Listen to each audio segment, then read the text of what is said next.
उत्तराखंड मुक्त विश्वविद्यालय के सामुदायिक रेडियो हेलो हल्द्वानी के सभी श्रोताओं और शिक्षार्थियों को मेरा नमस्कार। मैं आरुषि राजनीति विज्ञान विभाग से और मेरे साथ हैं मेरी साथी डॉक्टर लता जोशी। तो आज हम लोग एक बहुत ही महत्वपूर्ण विषय पर और बहुत ही ये बेसिक कॉन्सेप्ट है या बेसिक बातचीत हम आपके सामने करने आए हैं राजनीति विज्ञान से संबंधित। तो बहुत से ऐसे शिक्षार्थी हैं जिन्होंने राजनीति विज्ञान को विषय के तौर पर लिया है।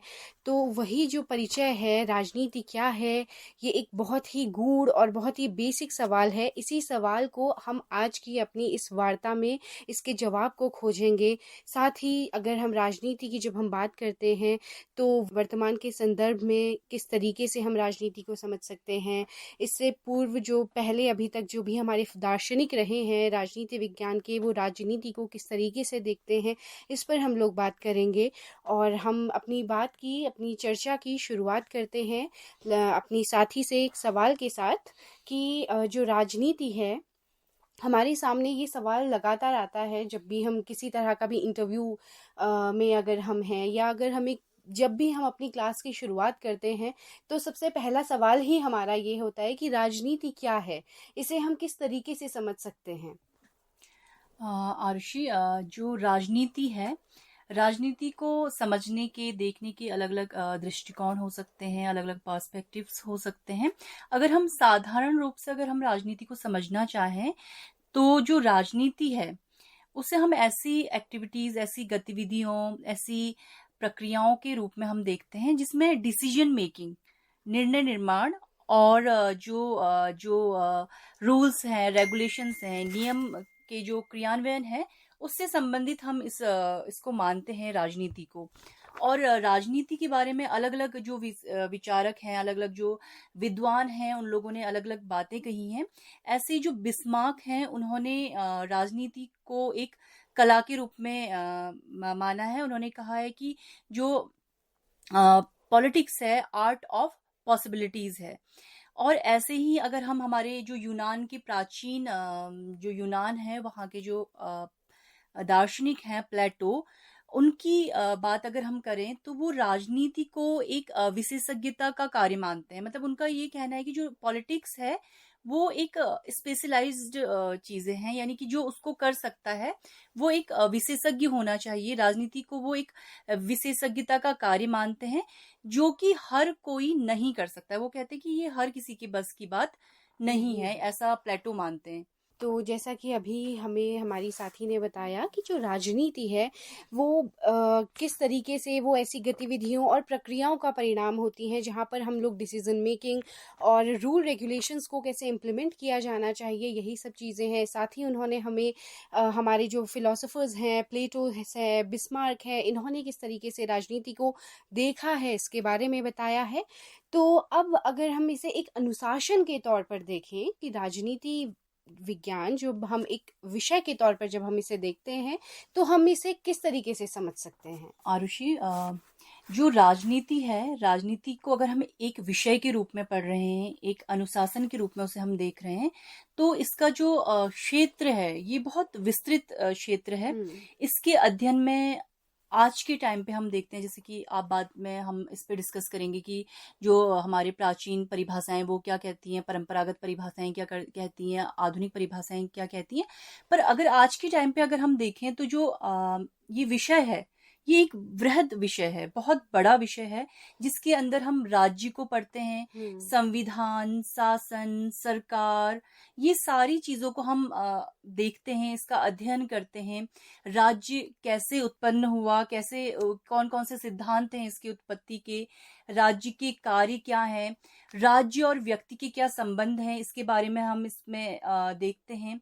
और अगर हम देखें कि जैसे मैंने आपको बोला कि जो प्राचीन परंपरागत राजनीतिक अध्ययन है, उसकी कुछ सीमाएं थी जहां पे वो राज्य, संविधान और सरकार तक के अध्ययन की बात करते हैं।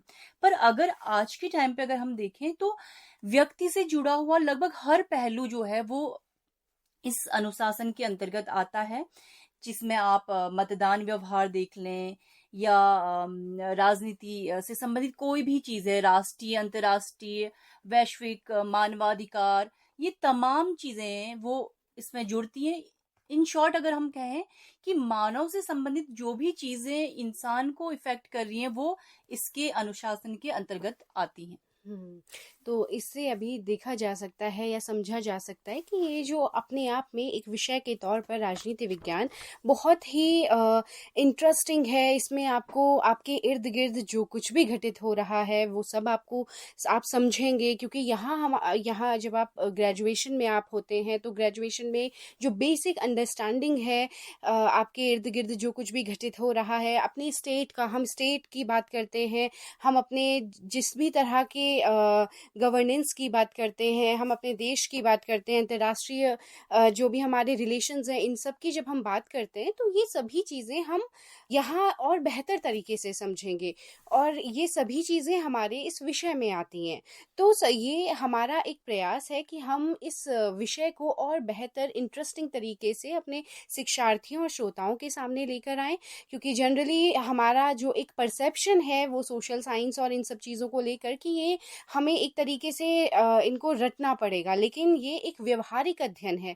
इसको व्यवहारिक अध्ययन ऐसे क्योंकि ये हर दिन आप अपने घर से बाहर निकल रहे हैं या इवन आप अपने घर पर भी हैं, तो एक छोटी से छोटी चीज़ें आपको क्या मिल रहा है, क्या आपको नहीं मिल रहा, आप तक क्या पहुँच रहा है, क्या नहीं पहुँच रहा है, आपकी शिक्षा, आपका खाना, आपका बहुत ही आपका हेल्थ, आपका नीति पॉलिसीज़ आपकी किस तरीके से बन रही है, ये सभी चीज़ें हमारे इस विषय से ही आती हैं। तो वर्तमान में अगर हम राजनीति विज्ञान को देखें मैडम, तो हम किस तरीके से देख सकते हैं? क्या इसमें किसी तरह का जैसे आज के समय में और पहले जो हमारे फिलोसोफर्स थे, वो लोग जिस तरीके से इसे देखते हैं, क्या इसमें किसी तरह का अंतर हमें देखने को मिलता है? वर्तमान समय में राजनीति को ऐसी गतिविधि, ऐसे क्रियाकलाप और ऐसी प्रक्रिया के रूप में परिभाषित किया जा रहा है, जो राज्य, शासन और इसे चलाने वाले राज्य और सरकार के जो निर्णय जो है डिसीजन मेकिंग है, उसको प्रभावित करने वाली जनता से जुड़ी है। मैंने जैसे आपको इससे पहले भी कहा कि वो सारी चीज़ें जो इंसान से जुड़ी है, जनता से जुड़ी हैं, वो सारी चीज़ें इसके अंतर्गत आ रही हैं, आती हैं। और राजनीति वृहद और व्यापक रूप में सामूहिक कल्याण और प्रगति का एक सामूहिक प्रयास है कि आप सभी को दृष्टिगत, सभी को ध्यान में रखते हुए, सभी की जो वेलफेयर है उसको लेकर के ही हम सभी मिलकर के काम करें। इस नजरिए से भी हम राजनीति को देख सकते हैं। तो आरुषि, आपको मुझे लगता है कि मैं संतुष्ट कर पाई होंगी छोटी सी चर्चा पे, और हमारे जो श्रोता हैं वो भी थोड़ी बहुत अपनी समझ बना पाए होंगे इसमें, क्योंकि ये जस्ट हम एक इंट्रोडक्टरी पार्ट हम आपके सामने लेकर के आ रहे थे। तो मैं अब आरुषि की ओर जाऊंगी कि वो अगर कुछ कहना चाहती हैं तो। हाँ, आज का जो हमारा ये चर्चा है, मैम ने जितनी भी बातें हमारे जो बेसिक सवाल हैं, जब भी हम किसी क्लास में होते हैं, तो यही जो बेसिक सवाल कोई स्टूडेंट हमसे पूछते हैं, शिक्षार्थी हमसे पूछते हैं, और इवन जब हम किसी भी इंटरव्यू में जा रहे होते हैं, तो वहाँ पर भी जैसे मैंने शुरू में भी यही कहा कि शुरुआत ही सबसे पहले यही होती है कि राजनीति क्या है। तो इसको मैम ने हमें काफ़ी संतुष्ट किया अपने जवाबों से, और ये चर्चा काफ़ी उम्मीद है कि हमारे सभी शिक्षार्थी इससे लाभान्वित होंगे। और अगली जो हमारी चर्चा होगी, इस पे हम बात करेंगे कि जो हमारी परिभाषाएं हैं, जो अलग अलग जो फिलोसोफर्स हैं, उन्होंने पारंपरिक जो परिभाषा है राजनीति विज्ञान की, वो उसे किस तरीके से देखा है, और जो आधुनिक जो फिलोसोफर रहे हैं, उन्होंने राजनीति विज्ञान को किस तरीके से देखा, और इन दोनों में जो डिफरेंस है, बेसिक जो डिफरेंस है, वो किस तरह से है। तो ये चीज़ हम अपना जो हमारा नेक्स्ट जो लेक्चर होगा या नेक्स्ट जो हमारी चर्चा होगी, उस पर हम लोग इस विषय पर बात करेंगे। धन्यवाद लता मैम, धन्यवाद। धन्यवाद।